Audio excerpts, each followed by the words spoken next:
اب یہ حدیث ہے عبداللہ ابن عمرو بن العاص سے رضی اللہ تعالی عنہ، ان کے قول کے مطابق حضور نے فرمایا لا یؤمن احدکم، تم میں سے کوئی شخص مومن نہیں ہو سکتا حتی یکون ہواہ تبعا لما جئت بہ، جب تک کہ اس کی خواہش نفس تابع نہ ہو جائے اس کے جو میں لے کر آیا ہوں۔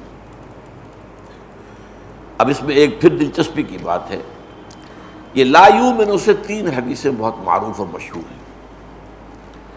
لا یؤمن احدکم حتی اکون احب الیہ من والدہ وولدہ والناس اجمعین، تم میں سے کوئی شخص مومن نہیں ہو سکتا جب تک کہ میں اسے محبوب تر نہ ہو جاؤں، اپنے باپ سے بھی، اپنے بیٹے سے بھی، اور تمام انسانوں سے۔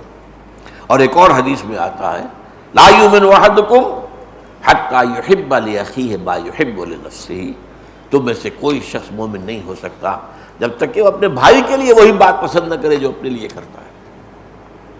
یہ معاملہ جو ہے اس میں یہ کہ ایک تو خود غرضی سے بلند ہو کر، اور دوسری یہ کہ اسی کے تحت در حقیقت دعوت و تبلیغ کا جذبہ یہی تو ہے۔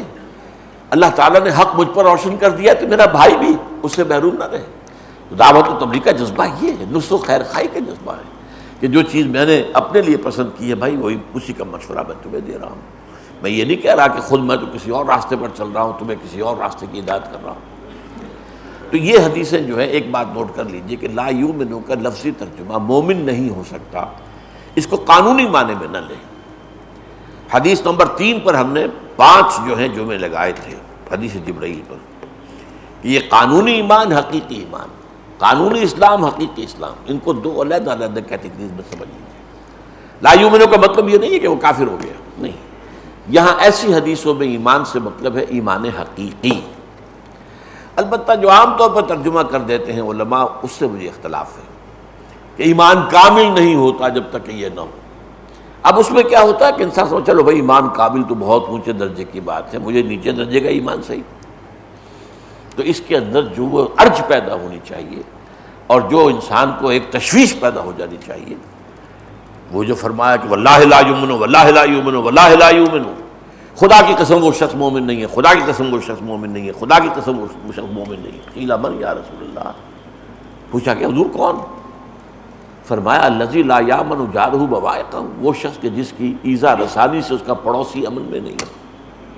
اب کوئی گناہ کبیرہ بھی نہیں ہے، یہ ایک کج خلقی کہہ لیجئے، بد اخلاقی کہہ لیجئے، یہ جو انداز ہے اس کو بھی 3 دفعہ قسم کھا کر کاٹو، اس کا مطلب یہ نہیں کہ وہ کافر ہو گیا، اور لیکن یہ بھی کہنا وہ ایمان جو ہے وہ کامل نہیں ہے، پھر کامل نہیں ہے تو پھر سارا زور ہی ختم ہو گیا۔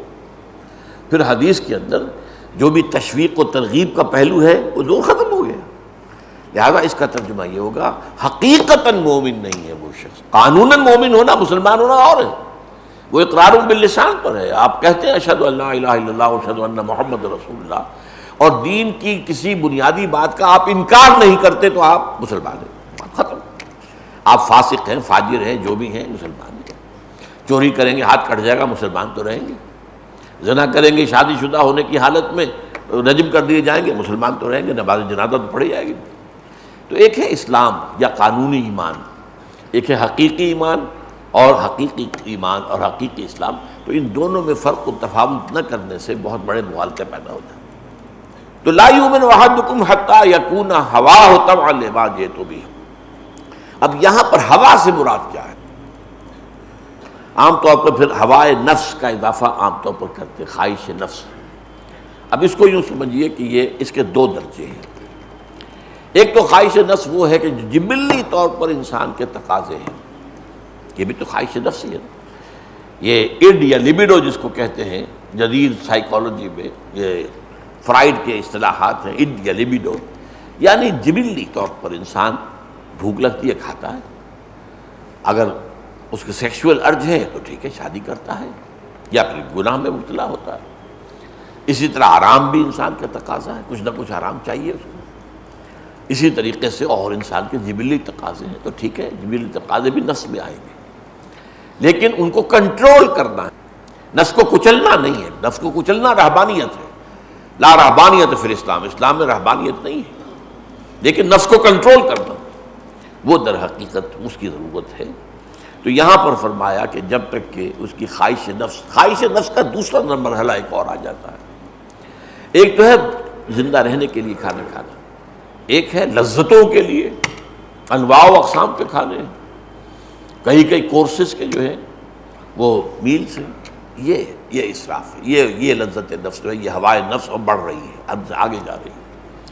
کپڑے آپ کی ضرورت ہے، لیکن یہ کہ کپڑوں کے وارڈروب بھرے ہوئے، یہ نہیں، یہ غلط بات ہے.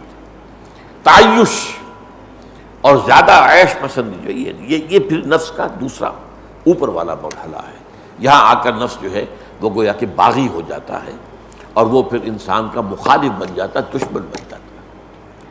یہ جو نفس کا یا ہوائے نفس کا جو معاملہ ہے خرابی کا، اس کو قرآن مجید میں مختلف انداز میں بیان کیا گیا. اس میں جو سخت ترین انداز ہے وہ میں آپ کو سنا رہا ہوں، میں نے دونوں آیتیں پڑھ کر سنائی ہیں. سورہ فرقان میں ہے اَرَأَيْتَ مَنِ اتَّخَذَ إِلَٰهَهُ هَوَاهُ أَفَأَنْتَ تَكُونُ عَلَيْهِمْ وَكِيلًا. کیا ہے نبی، آپ نے دیکھا، غور کیا اس شخص کے حال پر جس نے اپنی خواہش نفس کو اپنا معبود بنا لیا. معبود، الہ، زبان سے کہہ رہا ہے لا الہ الا اللہ، اللہ کے سوا کوئی الہ نہیں، اب معبود بنا رکھا ہے، الہ بنا رکھا ہے اپنے نفس کو.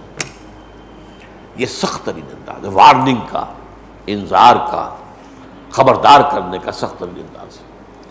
اگر تم خواہش نفس کے غلام ہو گئے، جو خواہش نفس سے پورا کر رہے ہو، یہ دیکھے بغیر کہ حلال ہے یا حرام، تو گویا کہ نفس تمہارا معبود ہے.